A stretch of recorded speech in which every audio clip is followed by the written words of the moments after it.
গাজীপুরে তেলবাহী ওয়াগনে কমিউটার ট্রেনের ধাক্কায় ঘটনায় ৩টি তদন্ত কমিটি, স্টেশন মাস্টার সহ ৩ জন বহিষ্কার, লাইনচ্যুত ১০ বগি উদ্ধারে চলছে কাজ। বাজার করে যাচ্ছিলাম, তখন দেখলাম যে দুইটা ট্রেনের মুখোমুখি সংঘর্ষ হয়েছে। স্টেশন মাস্টার এখান থেকে line clear, pick up line clear নিচ্ছি, মেল লাইনে উঠতে যাই দেখি আমার লাইন ক্রস ওভার দিয়া ওই মালগাড়ি যে লাইন ওই লাইনের দিকে বানানো।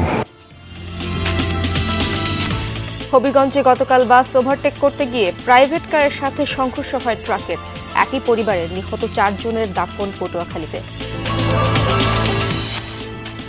আবহাওয়া নির্ভর বিদ্যুৎ ব্যবস্থায় গরমে বাড়ে লোডশেডিং, বৃষ্টি হলেই বদলায় পরিস্থিতি, সঞ্চালন লাইনের সীমাবদ্ধতা রয়েছে দাবি প্রতিমন্ত্রীর।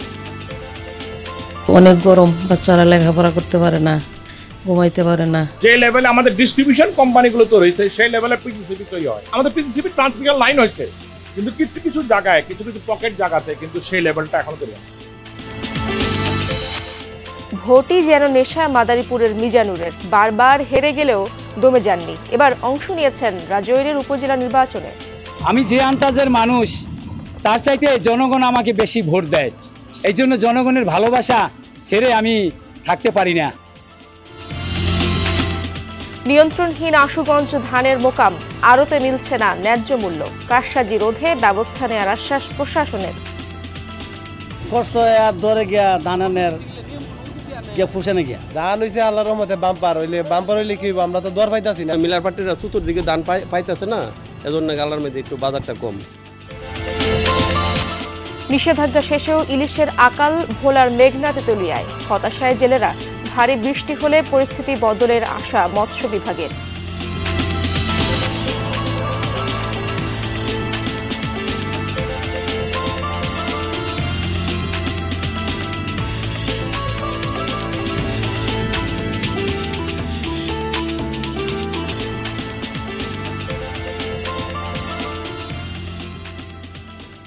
আমন্ত্রণ বিরতিহীন সংবাদ সারা দেশে, আপনাদের সঙ্গে আছি আমি ইশরাত জাহান। এতক্ষণ শিরোনাম দেখছিলেন। গাজীপুরের জয়দেবপুরে দুটি ট্রেনের সংঘর্ষের ঘটনায় প্রায় ৪ ঘণ্টা পর এক লাইনে শুরু হয়েছে ঢাকার সাথে উত্তরবঙ্গের রেল চলাচল। দুর্ঘটনায় আহত হয়েছেন কয়েকজন। প্রত্যক্ষদর্শী ও রেল কর্তৃপক্ষ জানায়, স্টেশনে থেমে থাকা তেলবাহী ট্রেনকে ধাক্কা দেয় টাঙ্গাইল কমিউটার ট্রেন। এতে লাইনচ্যুত হয় দুটি ট্রেনের ইঞ্জিন সহ 10টি বগি। ভুল সিগন্যালের কারণে একই লাইনে ঢুকে পড়ে কমিউটার ট্রেনটি। এই ঘটনায় সাময়িক বরখাস্ত করা হয়েছে স্টেশন মাস্টার সহ 3 জনকে। হয়েছে 3টি তদন্ত কমিটিও। জয়দেবপুর স্টেশনে আগেই দাঁড়িয়েছিল তেলবাহী ট্রেন, সেটিকে পেছন থেকে ধাক্কা দেয় টাঙ্গাইল থেকে ঢাকার দিকে আসা কমিউটার ট্রেন। তেলবাহী ট্রেনকে ধাক্কা দিলে দুমড়ে মুচড়ে যায় কমিউটার ট্রেনের বেশ কয়েকটি বগি। লাইনচ্যুত হয় কমিউটার ও তেলবাহী ট্রেনের 10টি বগি। তবে একই লাইনে কমিউটার ট্রেনটি আসলো কিভাবে? বলা হচ্ছে সিগন্যালম্যানের গাফিলতির কারণে একই লাইনে ঢুকে পড়ে কমিউটার ট্রেনটি। স্টেশন মাস্টার এখান থেকে line clear, pick up line clear নিচ্ছি, আমার গাড়ি নির্ধারিত গতিতে বাইরেতেছি। স্টেশন বাইরে আইসে মেল লাইনে উঠতে যাই দেখি আমার লাইন ক্রস ওভার দিয়া ওই মালগাড়ি যে লাইন ওই লাইনের দিকে বানানো। দুর্ঘটনায় আহত হয়েছেন যাত্রীবাহী ট্রেনের লোকোমাস্টার সহ 5 জন। দুইটা সংঘর্ষ হওয়ার পরে ড্রাইভারদেরকে উদ্ধার করা হয়েছে। ঢাকা থেকে ছেড়ে আসা রিজার্ভগামী ট্রেনটি 2 জন চালক ছিল, ঘাট যারা ছিল বা চালক ছিল, ওনারা আহত হয়েছে। আমরা দেখলাম যে এখানে তারা আহত অবস্থায় পড়ে আছে। আমি তখন লোকজন নিয়ে তাদেরকে উদ্ধার করলাম। দুর্ঘটনা কবলিত ট্রেন দুটি উদ্ধারের নামে রেল কর্তৃপক্ষ, ফায়ার সার্ভিস ও বিজিবি। একটাই লিক হয়েছে, লিকেজ থেকে তেল বাইর হচ্ছে। এখানে আমরা ছিনটেপ দিয়ে চারিপাশে আমরা এটাই করে দিচ্ছি, আটকে দিচ্ছি, যাতে এখানে কেউ জনসাধারণ প্রবেশ না করতে পারে। এই ঘটনায় জেলা প্রশাসনের পক্ষ থেকে একটি এবং রেল বিভাগ ও রেলওয়ে মন্ত্রণালয় 2টি তদন্ত কমিটি গঠন করেছে। লাইনটা সেট করা, পয়েন্টটা সেট করে ট্রেন চালানোর যে অনুমতি দেওয়ার, এখানে কোনো না কোনো জায়গায় হয়তো কোনো ব্যত্যয় হয়েছে বলে প্রাথমিকভাবে আমার কাছে মনে হচ্ছে। যিনি ট্রেন চালাচ্ছেন তারও সচেতনতার বিষয় আছে, যিনি সুপারভাইজ করার কাছে ছিল তারও দেখার বিষয় ছিল। তো এগুলো আমরা দেখতেছি যে আসলে কার কার দায়িত্ব অবহেলার জন্য অথবা অন্য কোনো কারণে ঘটনা ঘটছে কিনা। কোনো সিগন্যালিং বা টেকনোলজির কোনো ত্রুটির কারণে হতে পারে, কারো গাফিলতি থাকতে পারবে। এই বিষয়টি তদন্তের জন্য আমরা 3 সদস্যের একটি কমিটি গঠন করেছি। অতিরিক্ত জেলা ম্যাজিস্ট্রেট গাজীপুরকে প্রধান করে এই কমিটি গঠন করা হয়েছে। 2 দিনের মধ্যে তারা প্রতিবেদন দেবেন। প্রায় 4 ঘন্টা পর উত্তরবঙ্গের সাথে ঢাকার রেল চলাচল শুরু হয়। এই ঘটনায় জয়দেবপুর স্টেশন মাস্টার সহ 3 জনকে সাময়িক বরখাস্ত করা হয়েছে। রাহিম সারোয়ার, যমুনা নিউজ।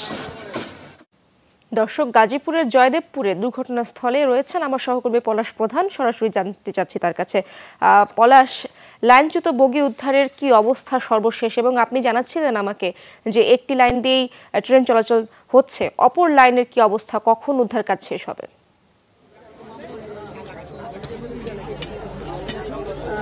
ঢাকা থেকে আসলে উদ্ধার যে সেটি কিন্তু ঘটনাস্থলে এসেছে, আমি একটু দেখানোর চেষ্টা করব। হয়তো বা কিছুক্ষণ জানিয়েছে সেটি প্রথমত যে মালবাহী যে বগিগুলো রয়েছে সেগুলো আসলে উদ্ধারের জন্য কাজ করছে। তবে যে বাকি যে আরেকটি লাইন রয়েছে সেখানে কিন্তু রেল চলাচল স্বাভাবিক রয়েছে। তবে কোথাও কোনো বড় ধরনের আসলে বিপর্যয় আছে কিনা সেই বিষয়টি এখনো নিশ্চিত নয়। তবে এই যে মালবাহী যে ট্রেনটি আসলে এটি উদ্ধার করার পর বাকি যে যাত্রীবাহী যে ট্রেনটি ছিল সেটি আসলে উদ্ধার করা হবে এমনটাই কিন্তু জানিয়েছিল। তবে এখন যে উদ্ধার কর্মীরা রয়েছে তারা কিন্তু তাদের যে কাজের তৎপরতা সেই কাজের তৎপরতা তারা চালাচ্ছে। অন্যদিকে যদি বলি যে আহত 4 জনের মধ্যে একজনকে আসলে প্রাথমিক চিকিৎসা দিয়ে তাকে ছেড়ে দেওয়া হয়েছে এবং বাকি যে 3 জন রয়েছে তাদের মধ্যে যে চালক রয়েছে তাদের 2 জনকে মূলত এখনো শহীদ তাজউদ্দিন মেডিকেল কলেজ হাসপাতাল তাদেরকে চিকিৎসা দেওয়া হচ্ছে। হয়তোবা সেটি আসলে কিছুক্ষণ পরে তাদেরকে উন্নত চিকিৎসার জন্য আসলে ঢাকা নেওয়া হবে কিনা সেই বিষয়টা আসলে তারা নিশ্চিত করবে। তো রেলের যে উদ্ধার যে রেলটি সেটি আসলে এসেছে, তাদের কাজ করছে, হয়তোবা কিছুক্ষণের মধ্যে সেটিও স্বাভাবিক হওয়ার সম্ভাবনা রয়েছে। পলাশ, আপনাকে অনেক ধন্যবাদ। দাঁড়িয়ে থাকা একটি বাসকে পেছন থেকে ওভারটেক করতে যায় ট্রাকটি। এ সময় বিপরীত দিক থেকে আসা একটি প্রাইভেট কারের সাথে ঘটে মুখোমুখি সংঘর্ষ। ঢাকা সিলেট মহাসড়কের এই দুর্ঘটনায় মারা যান প্রাইভেট কারে থাকা একই পরিবারের 4 জন সহ মোট 5 জন। এরপর থেকেই পলাতক ট্রাক চালক। পুলিশ বলছে ফিটনেস সহ সকল কাগজপত্রই ছিল ট্রাকটির। একটি ব্যাংকের কাছে দায়বদ্ধ এই বাহন। স্থানীয়দের দাবি, ওই এলাকায় এমন ঘটনা হরহামেশাই ঘটছে। কিছুদিন পরপরই ঝরছে তাজা প্রাণ। এতে ক্ষুব্ধ স্থানীয়রা। দ্রুত রাস্তা মেরামত সহ চালকদের দ্রুত গতি নিয়ন্ত্রণে আনতে কার্যকরী পদক্ষেপ গ্রহণের দাবি তাদের। হবিগঞ্জের মাধবপুর উপজেলার হরিতলায় ঢাকা সিলেট মহাসড়কে দাঁড়িয়ে আছে একটি যাত্রীবাহী বাস। পেছন থেকে দ্রুতগতির একটি ট্রাক বাসটিকে ওভারটেক করার সময় বিপরীত দিক থেকে আসা একটি প্রাইভেট কারের সাথে ঘটে মুখোমুখি সংঘর্ষ। ঘটনাস্থলে প্রাণ হারায় প্রাইভেট কারে থাকা একই পরিবারের 4 জন সহ 5 জন। একটা হ্যানা বাস মানে প্রায় রোডের মধ্যে দাঁড়ায় গেছে। দাঁড়ানোর পরে ট্রাকটা যখন বাসটার পিছন দিক দিয়ে আসে তখন মানে এই গাড়িটা আসে আর ট্রাকটা ওভারটেক করতে চাইছিল। ট্রাকের চালক বেপরোয়া গতির কারণে এবং ওভারটেক করার কারণে ঘটনা ঘটে। প্রাইভেট কারটি তার নির্দিষ্ট লেনে ছিল, কিন্তু ট্রাকটি ওভারটেক করার কারণে মুখোমুখি সংঘর্ষ হয়। দুর্ঘটনার পরপরই পালিয়ে যায় ট্রাক চালক। পুলিশ জানায় ট্রাকটি একটি ব্যাংকের কাছে দায়বদ্ধ। তবে ফিটনেস সহ সকল কাগজপত্রই ছিল হালনাগাদ। ট্রাকের বেপরোয়া গতি আর ওভারটেকের কারণে হারিয়ে গেছে স্ত্রী সন্তান সহ একটি পরিবার। আর প্রাইভেট কার চালক ছিলেন পরিবারের একমাত্র উপার্জনক্ষম ব্যক্তি। স্বজনদের হারিয়ে শোকে স্তব্ধ স্বজনরা। পলাতক ট্রাক চালকের সর্বোচ্চ শাস্তি চান তারা। তার পরিবারে তার এক ছেলে এক মেয়ে আছে, তারই রোজগার করার মতো একমাত্র উনি সম্বল ছিল। এখন তো পরিবারটা এখন আর রোজগার করার মতো লোক না। যারা এটার জন্য অ্যাক্সিডেন্টের জন্য যায়, আল্লাহ এদের জন্য বিচার হয়। ওই এলাকায় এমন দুর্ঘটনা এটি প্রথম নয়। স্থানীয়রা বলছেন কিছুদিন পরপরই এখানে ঝরছে তাজা প্রাণ। দুর্ঘটনার বেশ কয়েকটি কারণও চিহ্নিত করেছেন তারা। 4 লেনে উন্নতি হওয়ার কথা, কিন্তু উন্নতি হওয়ার আগেই যেভাবে গাড়ি বেফরভাবে চলাচল করে আর রাত্রে তো ওভার স্পিড থাকে, দুর্ঘটনা হইতেই থাকে। কারণ এখানে একটু মানে সমস্যা হইলো যে রোডের ইয়েগুলো নাই, ওই যে স্পিড ব্রেকার বা এসে কিছু ধরনের ওইরকম কম। ঢাকা সিলেট মহাসড়কটা রাস্তা আসলে বিভিন্ন জায়গায় রাস্তা ভাঙা, রাস্তা সংকীর্ণ থাকার কারণে ড্রাইভাররা যদি একটু সুযোগ পায় বেপরোয়া গতিতে গাড়ি চালায়, পাশাপাশি ড্রাইভারদের ঘুমের ক্লান্তি থাকতে পারে, সেই ক্ষেত্রেও দুর্ঘটনার একটা কারণ বলে আমাদের মনে হয়। ঢাকা সিলেট মহাসড়কে চালকদের গতির প্রতিযোগিতাকেই দুর্ঘটনার প্রধান কারণ মনে করছেন স্থানীয়রা। এর বাইরে রাস্তার দুরবস্থাও একটি কারণ বলে উল্লেখ করেছেন তারা। যদি রাস্তা মেরামত করা হয় এবং চালকদের গতির প্রতিযোগিতা নিয়ন্ত্রণে আনা যায় তাহলেই এই মহাসড়কে দুর্ঘটনার হার কমিয়ে আনা সম্ভব বলে মনে করছেন এখানকার সাধারণ মানুষ। প্রদীপ দাস সাগর, যমুনা নিউজ, হবিগঞ্জ। হবিগঞ্জের সড়ক দুর্ঘটনায় নিহত পটুয়াখালীর একই পরিবারের 4 জনের দাফন সম্পন্ন হয়েছে। সকালে গলাচিপা উপজেলার বুয়ালিয়া গ্রামের বাড়িতে নিহতদের জানাজা সম্পন্ন হয়েছে। পরে তাদের পারিবারিক কবরস্থানে দাফন সম্পন্ন করা হয়। বুধবার রাতে মাজার জিয়ারত করে বাসায় ফেরার পথে ঢাকা সিলেট মহাসড়কের হবিগঞ্জের মাধবপুর হরিতলা এলাকায় ট্রাক ও প্রাইভেট কার সংঘর্ষে একই পরিবারের 4 সদস্য সহ 5 জন নিহত হন। নিহতরা হলেন মোহাম্মদ জামাল, তার স্ত্রী কামরুন নাহার ও ছেলে অনন্ত, ভাই এনামুল এবং ড্রাইভার হারুন ব্যাপারী। দেশের বিদ্যুৎ সরবরাহ ব্যবস্থা এখনো অনেকটাই আবহাওয়া নির্ভর, অর্থাৎ গরম বেশি হলে লোডশেডিং বাড়বে আর বৃষ্টি হলে কমবে। উৎপাদনের নতুন নতুন রেকর্ড হলেও তা বিতরণে সঞ্চালনের জটিলতা কাটেনি। ফলাফল তীব্র দাবদাহের সাথে পাল্লা দিয়ে বাড়ছে লোডশেডিং। ঢাকাসহ বড় শহরগুলোর পরিস্থিতি সহনীয় হলেও গ্রামে গঞ্জে মানুষের ভোগান্তি চরমে। তীব্র দাবদাহ দেশ জুড়ে, সর্বোচ্চ তাপমাত্রা ছাড়িয়েছে আগের সব রেকর্ড। গরমে বিপর্যস্ত মানুষের ভোগান্তি তাই চরমে। এমন বিরূপ আবহাওয়ায় সবচেয়ে জরুরি বিদ্যুৎ। গরম বাড়ার সাথে সাথে বেড়েছে বিদ্যুতের চাহিদাও। পিডিবির হিসেবে এবছর গ্রীষ্মে সর্বোচ্চ চাহিদা হবে 17,500 মেগাওয়াট। এরই মধ্যে 16,400 মেগাওয়াট উৎপাদনের রেকর্ড গড়েছে বিদ্যুৎ বিভাগ। সেই হিসেবে দিনে 1000 মেগাওয়াটের মতো লোডশেডিং হওয়ার কথা। যদিও বাস্তবতা ভিন্ন। বৃহত্তর ময়মনসিংহ, কুমিল্লা, রংপুর সহ পল্লী বিদ্যুতের বেশিরভাগ এলাকায় বেড়েই চলেছে লোডশেডিং। ভুক্তভোগীদের দাবি 4 থেকে 8 ঘন্টা পর্যন্ত দিনে বিদ্যুৎ থাকে না গ্রামেগঞ্জে। জায়গা ফুটফুট করে আবার ফুটফুট করে আসে ডন্ডির জায়গা, সারা দিনে বিছনি হাততে নিয়ে থাকি। অনেক গরম, বাচ্চারা লেখাপড়া করতে পারে না, ঘুমাইতে পারে না। আমাদের সামনে এইচএসসি পরীক্ষা, আমরা রাতের বেলাও পড়তে পারতেছি না, দিনের বেলা গরমের জন্য ঘরে থাকতে পারতেছি না।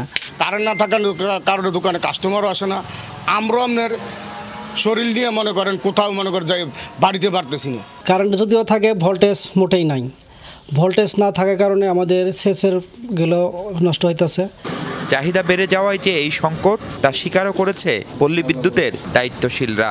বলছেন চাহিদা মতো তাদের বিদ্যুৎ সরবরাহ করতে পারছে না পিডিবি। তীব্র দাবদাহ না থাকে তখন আমার 110 মেগাওয়াট, 100 মেগাওয়াট, 90 মেগাওয়াট এর মধ্যে থাকে। তখন লোডশেডটা খুব কম থাকে না বললেও চলে। আর এখন তীব্র দাবদাহে সেই লোডটা আমার 100 থেকে বেড়ে গেছে প্রায় 150, 52, 53। যার পরে অতিরিক্ত দরকারের লোড বেড়ে যাওয়াতে একটু লোড ক্রাইসিস হচ্ছে। আমার 15-20 মেগাওয়াট লোডশেড হচ্ছে 6টা উপজেলা মিলে। গত 1.5 দশকে বিদ্যুৎ উৎপাদন কয়েক গুণ বাড়লেও তার সাথে তাল মিলিয়ে হয়নি সঞ্চালন লাইনের কাজ। ফলে উৎপাদিত বিদ্যুতের পুরোটা সরবরাহ করা যায় না সব সময়। আমরা তো চাবো লোডশেড মুক্ত রাখতে। আমি তো বললাম পাওয়ার প্ল্যান্ট তৈরি, ওই লেভেল পর্যন্ত ট্রান্সমিশন লাইনও তৈরি আছে, 18,000 পর্যন্ত দেওয়া। আমার মেইন সমস্যা হলো যে পাওয়ার প্ল্যান্টগুলি চালু রাখ, তাদের ফাইন্যান্স সাপোর্ট দেওয়া। যে লেভেলে আমাদের ডিস্ট্রিবিউশন কোম্পানিগুলো তৈরি হয়েছে সেই লেভেলে পিসিসিবি তৈরি হয়।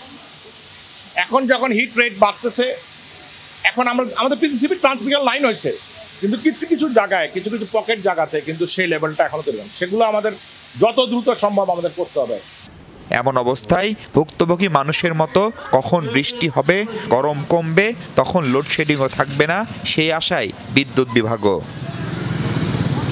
মাহফুজ মিশু, যমুনা নিউজ, ঢাকা। তাপপ্রবাহে পুড়ছে দেশের একাংশ, বৃষ্টির দেখা নেই উত্তর ও দক্ষিণ পশ্চিমাঞ্চলে। এ বিষয়ে আরো জানাতে চুয়াডাঙ্গা থেকে যুক্ত হচ্ছেন আমার সহকর্মী জিসান আহমেদ। সরাসরি যাচ্ছি তার কাছে। জিসান, চুয়াডাঙ্গায় আজ তাপমাত্রা কেমন এবং লোডশেডিং এর কি অবস্থা? সারা দেশেই তাপমাত্রা কিছুটা কম, সেখানকার অবস্থা কেমন? আপনি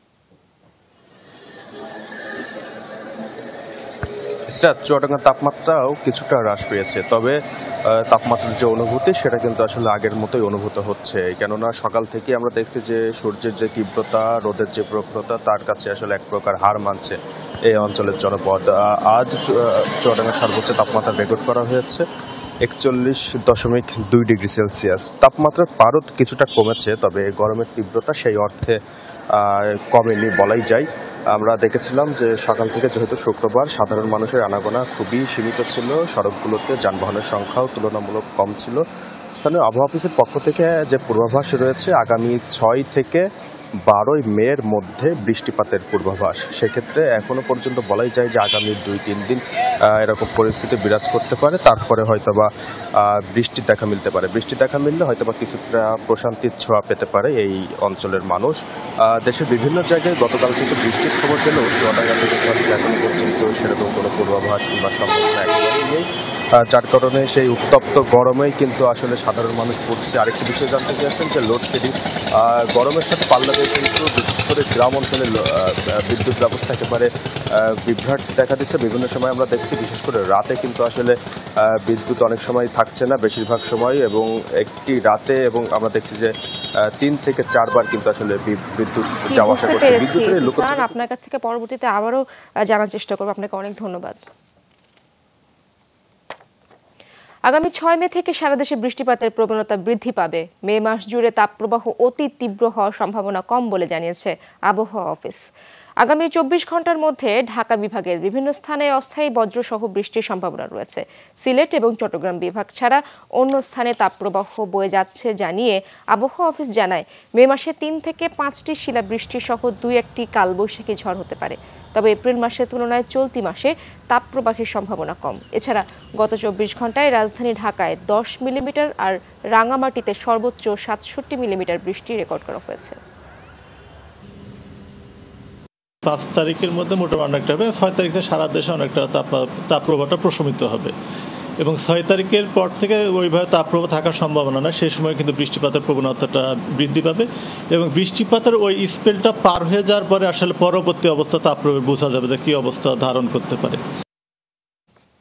চলমান দাবদাহের কারণে শনিবার ঢাকা, রাজশাহী, খুলনা, রংপুর সহ 25 জেলায় সব শিক্ষা প্রতিষ্ঠান বন্ধ থাকবে। শিক্ষা মন্ত্রণালয়ের এক বিজ্ঞপ্তির মাধ্যমে এ তথ্য জানানো হয়। এতে বলা হয়, আবহাওয়া অধিদপ্তরের পূর্বাভাসের ভিত্তিতে খুলনা ও রাজশাহী বিভাগের সব জেলার, ঢাকা বিভাগের ঢাকা ও টাঙ্গাইল জেলার সব শিক্ষা প্রতিষ্ঠান বন্ধ থাকবে। চট্টগ্রাম বিভাগের চাঁদপুর জেলার এবং রংপুর বিভাগের রংপুর, কুড়িগ্রাম, নীলফামারী ও দিনাজপুর জেলার সব মাধ্যমিক স্কুল, কলেজ, মাদ্রাসা ও কারিগরি শিক্ষা প্রতিষ্ঠানও শনিবার বন্ধ থাকবে। মাদারীপুরের ভোট পাগলা মানুষ মিজানুর রহমান ইউপি নির্বাচন থেকে পৌরসভা, স্থানীয় সরকারের বিভিন্ন পদে ভোটে দাঁড়িয়েও জেতা হয়নি কখনো, তবুও দমে যাননি। এবার অংশ নিয়েছেন রাজৈর উপজেলা পরিষদ নির্বাচনে ভাইস চেয়ারম্যান পদে। মিজানুর রহমান শেখ এলাকায় তিনি পরিচিত একজন ভোট পাগল মানুষ হিসেবে। মাদারীপুরের রাজৈর উপজেলা নির্বাচনে ভাইস চেয়ারম্যান পদে দাঁড়িয়েছেন তিনি। মিজানুরের নির্বাচনমুখী হওয়ার শুরুটা 2006 সালে। ইউপি নির্বাচনে অংশ নিয়ে জেতা হয়নি। তারপর 2 দফা পৌর কাউন্সিলর পদে দাঁড়িয়েও হয়েছেন পরাজিত। এবার বুক বেঁধেছেন আশায়, কর্মী সমর্থকদের নিয়ে চালাচ্ছেন প্রচারণা। ইউপি নির্বাচন, সেখানে আমি প্রথম স্টেপে আমি 510 ভোট পেয়েছি। তারপরে আমাদের পৌরসভা হয়ে গেল। পৌরসভা হওয়ার পরে আমি প্রথম নির্বাচন করছি কাউন্সিলর নির্বাচন, সেখানে আমি 673 ভোট পেয়েছি। আমি জনগণের দ্বারে দ্বারে যাইতেছি, আমি জনগণের অনেক সাড়া পেয়েছি। মিজানুর পেশায় হোটেল ব্যবসায়ী, তার নির্বাচনী প্রতীক টিয়া পাখি, তার প্রতিদ্বন্দ্বী 3 প্রার্থী। আমি হোটেল ব্যবসা করি, তার ফাঁকে আমার মন চায় যে আমি জনগণের সেবা করি। আমি যে আন্দাজের মানুষ, তার চাইতে জনগণ আমাকে বেশি ভোট দেয়, এই জন্য জনগণের ভালোবাসা ছেড়ে আমি থাকতে পারি না। বারবার হেরেও দমে যাননি মিজানুর, অনেকে তার পাশে দাঁড়িয়েছেন, সাহস জোগাচ্ছেন। অনেক লোকই মেম্বার চেয়ারম্যান হয়েছে, তাদের কাছে আমরা সুখ শান্তি পাই নাই, মিজানুরের কাছে আমরা একটু সুখ শান্তি পাইছি, সুখ দুঃখে কথা বলতে পারছি, এই তার মনের উদ্দেশ্য। জনগণের দিনে উনি সেবা করে, আমরা তার সাথে আমরা এই দিনই নামছি জনগণের ইনশাল্লাহ আমরা একটু সেবা করার আর আশা ছাড়ে নাই, আশাবাদী যে জনগণ আমাকে চায়, আমি পিছিয়ে সরব কেন। মিজানুরের সফলতাও আছে। স্কুল ম্যানেজিং কমিটি নির্বাচনে 2 দফা বিজয়ী হয়েছেন তিনি। হুমায়ুন রশিদ, যমুনা নিউজ। প্রথম ধাপের উপজেলা নির্বাচনের প্রচারণার খবর জানবো। কুষ্টিয়া থেকে যোগ দিচ্ছেন আমার সহকর্মী রুহুল আমিন বাবু। আর রুহুল আমিন, কুষ্টিয়ায় তো 2টি উপজেলায় ভোট হবে, ছুটির দিনে প্রচারণা কতটা জমেছে, কেমন দেখছেন প্রচারণা? ইশরাত, আপনি জানেন যে আসলে আগামী 8 তারিখে কুষ্টিয়া সদর উপজেলা এবং খোকসা উপজেলা নির্বাচন অনুষ্ঠিত হবে। এই ক্ষেত্রে আসলে আজকে ছুটির দিনেও যারা চেয়ারম্যান পদপ্রার্থী রয়েছে উপজেলা পরিষদের এবং যারা ভাইস চেয়ারম্যান পদপ্রার্থী, মহিলা ভাইস চেয়ারম্যান পদপ্রার্থী রয়েছে, আমরা খোঁজ দিয়েছি আসলে সকাল থেকেই যারা খোকসা এবং কুষ্টিয়া সদর উপজেলার যেসব ইউনিয়নগুলো রয়েছে তারা কিন্তু সেই সব জায়গাগুলোতে সকাল থেকেই ছোটাছুটি করছেন এবং তারা গণসংযোগ চালাচ্ছেন এবং ভোটারদের দ্বারে দ্বারে যাচ্ছেন এবং তারা ভোট প্রার্থনা করছেন। তবে আমরা যে বিষয়টি বরাবরই লক্ষ্য করেছি আসলে সাধারণ মানুষের মধ্যে এই যে ভোট নিয়ে তাদের যে আবেগ বা উত্তেজনা আসলে বা ভোটের যে আগ্রহ, সেই বিষয়টি কিন্তু আমরা এখন পর্যন্ত সাধারণ মানুষের মধ্যে সেই বিষয়টি আমরা দেখিনি, যে কারণে কিন্তু প্রার্থীদের এবার একটু কষ্টই করতে হচ্ছে, কারণ প্রত্যেকের দ্বারে দ্বারে যেতে হচ্ছে এবং প্রত্যেককে শুধু ভোট চাওয়ার ক্ষেত্রেই না, ভোট দিতেও কিন্তু তারা উদ্বুদ্ধ করছেন বলে আমাদেরকে জানিয়েছেন। এবং এভাবে করেই কুষ্টিয়ার 2টি উপজেলাতেই সবাই প্রস্তুতি নিয়েই তারা নির্বাচনের যা যা কর্মকাণ্ড সেগুলো করছেন। ইশরাত, রুহুল আমিন, আপনাকে অনেক ধন্যবাদ। এদিকে দ্বিতীয় ধাপে 161 উপজেলা পরিষদ নির্বাচনের প্রচারণাও শুরু হয়েছে। তীব্র গরম উপেক্ষা করে ছুটির দিনে সকাল থেকে গণসংযোগে ব্যস্ত সময় কাটাচ্ছেন প্রার্থীরা। কর্মী সমর্থকদের নিয়ে যাচ্ছেন ভোটারদের দ্বারে দ্বারে, দিচ্ছেন উন্নয়নের নানা আশ্বাস। বসে নেই ভাইস চেয়ারম্যান প্রার্থীরাও, তারাও চষে বেড়াচ্ছেন অলিগলি। এর আগে গতকাল প্রতীক বরাদ্দ দেওয়া হয়। দ্বিতীয় ধাপে ভোট গ্রহণ অনুষ্ঠিত হবে আগামী 21শে মে। উপজেলা নির্বাচনের পরিবেশ কেউ নষ্টের চেষ্টা করলে ব্যবস্থা নেওয়া হবে, জানিয়েছেন নির্বাচন কমিশনার রাশেদা সুলতানা। দুপুরে সিরাজগঞ্জে উপজেলা নির্বাচনে অংশ নেওয়া প্রার্থীদের সাথে মতবিনিময় করেন তিনি। এ সময় রাশেদা সুলতানা বলেন, ভোটের দিন পরিবেশ শান্তিপূর্ণ রাখতে পর্যাপ্ত আইন শৃঙ্খলা বাহিনী মোতায়েন থাকবে। প্রার্থীরা যে দলেরই হোক, ভোটের পরিবেশ নষ্টের চেষ্টা করলে ছাড় পাবে না। সব প্রার্থীদের কমিশনের নির্দেশনা মেনে চলার আহ্বান জানান রাশেদা সুলতানা। নির্বাচন ভালো করার জন্য যত রকমের আয়োজন, যত রকমের প্রচেষ্টা, যত রকমের ব্যবস্থা নিতে আমরা সব নিয়েছি। ব্যত্যয় ঘটালে তার আইনি কঠোর পদক্ষেপ নেওয়া হবে। কাউকে আমরা ব্যত্যয় ঘটালে কাউকে ছাড় দেব না, সে যেই হোক না কেন। নাটোরে সংঘবদ্ধ ধর্ষণ মামলায় মৃত্যুদণ্ডপ্রাপ্ত এক আসামিকে ঢাকা থেকে গ্রেফতার করেছে র্যাব। শুক্রবার রাতে রাজধানীর বিমানবন্দর এলাকা থেকে সাব্বিরকে গ্রেফতার করা হয়। পরে তাকে হস্তান্তর করা হয় বড়াইগ্রাম থানায়। র্যাব জানায়, 2012 সালে 20 অক্টোবর সিংড়ায় এক নারীকে অপহরণের পর গণধর্ষণের ঘটনা ঘটে, হয় মামলাও। 2023 সালে মামলার রায় দেন আদালত। এতে প্রধান আসামি সাব্বির আহমেদকে মৃত্যুদণ্ড সহ অন্যদের বিভিন্ন মেয়াদে সাজা দেওয়া হয়। পলাতক ছিলেন প্রধান অভিযুক্ত।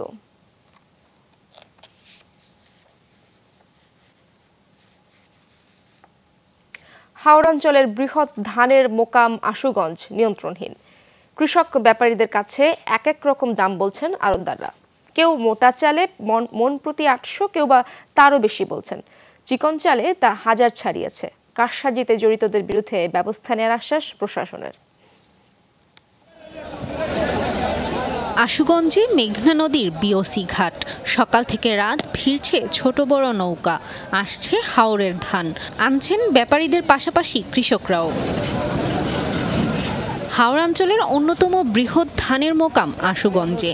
এবার ফলন ভালো হওয়ায় যোগানো বেশ, তবুও বদলায়নি মোকামের চিত্র।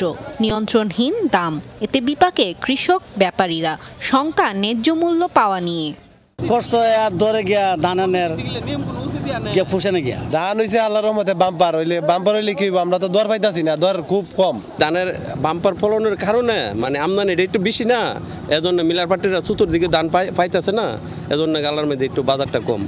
এবার 44 ও 45 টাকা কেজিতে আতপ এবং সিদ্ধ চাল কিনবে সরকার। ধানের কেজিতে 32। আগামী 7 মে শুরু হবে ধান চাল সংগ্রহ।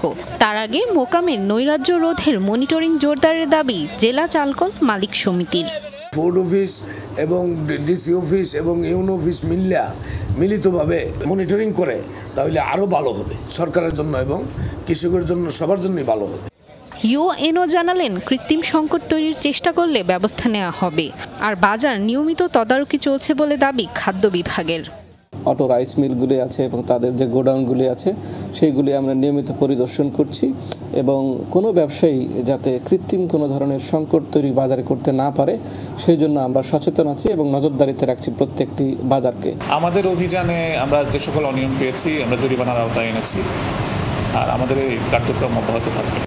কারসাজিতে জড়িতদের বিরুদ্ধে কঠোর ব্যবস্থা নেওয়ার আশ্বাস দিয়েছে খাদ্য বিভাগ। রাফিকাতুন নিসা, যমুনা নিউজ। 2 মাসের নিষেধাজ্ঞা শেষেও ভোলার মেঘনা ও তেতুলিয়া নদীতে ইলিশের আকাল। এতে হতাশ জেলেরা, দুশ্চিন্তা ধার দেনার শোধ নিয়ে। মন্দাভাব আড়তেও মৎস্য বিভাগ বলছে ভারী বৃষ্টি হলে সাগর থেকে নদীতে নেমে আসবে ইলিশ। মেঘনা তেতুলিয়া নদীতে মাছ শিকার, দিনরাত জাল ফেলছেন জেলেরা, তবে ইলিশ ধরা পড়ছে কম। মঙ্গলবার মধ্যরাতে শেষ হয়েছে 2 মাসের নিষেধাজ্ঞা, অথচ আকাল মাছের। যা ধরা পড়ছে তা দিয়ে উঠছে না তেলের খরচ। হতাশ হয়ে তীরে ফিরছেন জেলেরা। দাদন শোধ নিয়ে বাড়ছে আরও দুশ্চিন্তা। অভিযানের পর আশা ভরসা করি নদীতে গেছিলাম, খুব কম পাইছি মাছ। আশা ভরসা করি তেল ফুরছি 10টা 12টা, আশা মাছ পাইছি অল্প। যেই মাছ পাইছি তেল খরচ দিয়া বাসায় হালকা পাতলা কিছু বাজার নিতে পারবো, এরপরে আর কিছু করতে পারবো না। অভিযানের মধ্যে দেনা ফেনা করি আপনাদের সংসারে একবার বিভিন্ন চিত্তিচান হয়ে গেছি, আপনাদের কিস্তি মিস্তি চালাইতে পারি না। মাছ ধরা পড়ছে কম, তাই জমছে না আড়ত। ব্যবসায় নেমে এসেছে মন্দাভাব, সরবরাহ করা যাচ্ছে না কোথাও। মাছ মুখে বাড়াতে পারতেছি না, মাছ খুবই কম। এতে ভিতরে আমরা খুব লসে আছি, আমরা এই লস কাটিয়ে উঠতে পারি কিনা সন্দেহজনক।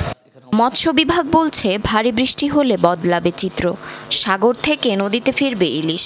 তাই এখনো জেলেদের হতাশ না হওয়ার পরামর্শ দিচ্ছেন কর্মকর্তারা। যে একদিনের ভিতরে অমাবস্যার গণটা শুরু হবে এবং পাশাপাশি আবহাওয়ার পূর্বাভাস আছে যে আসলে বৃষ্টি হবে। তো এই অমাবস্যার গণে এবং যদি একটু বৃষ্টি হয় তাহলে কিন্তু জেলেদের যে সে কাঙ্ক্ষিত মাত্রায় ইলিশ তারা কিন্তু সেটা নদীতে তারা পাবে। ভোলায় চলতি অর্থ বছরে ইলিশ উৎপাদনের লক্ষ্যমাত্রা ধরা হয়েছে 1,91,000 টন। জারিন অনি, যমুনা নিউজ। চলমান তীব্র গরমে মধু মাসের ফল নিয়ে দুশ্চিন্তায় চাষিরা। মৌসুমের শুরুতে আম ও লিচু গাছে মুকুল ভালো এসেছে, তবে প্রখর রোদে ফলন ঝুঁকিতে। গুটি ফল বাঁচাতে পরিচর্যায় ব্যস্ত বাগান মালিকরা। রোদে পুড়ছে গ্রীষ্মের ফল, গাছ থেকে অকালে ঝরে পড়ছে আম। বৈশাখের অর্ধেক পার হলেও কালবৈশাখী তো দূর, নেই বৃষ্টি। তাই দ্বিগুণ সেচ দিয়ে গাছের পানির চাহিদা মেটাতে ব্যস্ত মেহেরপুরের বাগান মালিকরা। আমাদের গাছে আম লিচু সব এসছে, কিন্তু রোদ, প্রচুর রোদ পড়ছে গরমে, এই জন্য আপনার ফল আমাদের দাঁড়াচ্ছে না, পানি দিয়েও আপনার দাঁড়াচ্ছে না। রোদের যে তাপ, এই তাপে তো ধরেন আশঙ্কা ভালো না, ফলে যা আছে পড়ে যাচ্ছে। গতবার একটু লাভ হয়েছিল, কিন্তু এবছরে তো লাভের আশা দেখা যাবে না। এখনই আম গুটি না হইতে হলুদ হয়ে গেছে, এই আমের এই অবস্থা। আর কদিন পরে যদি আমরা আটটু বড় হবে, তাতে এমনি ঝরি পড়ে গেলে তো ব্যবসায়িকরা শেষ হয়ে যাবে। একই অবস্থা লিচু বাগানে, ফলন ধরে রাখতে না পারলেই লোকসানের শঙ্কা। লিচু তো আপনার মানুষ এবার তো পাবেই না, কেন এমনি কেটে কেটে পড়ে যাচ্ছে।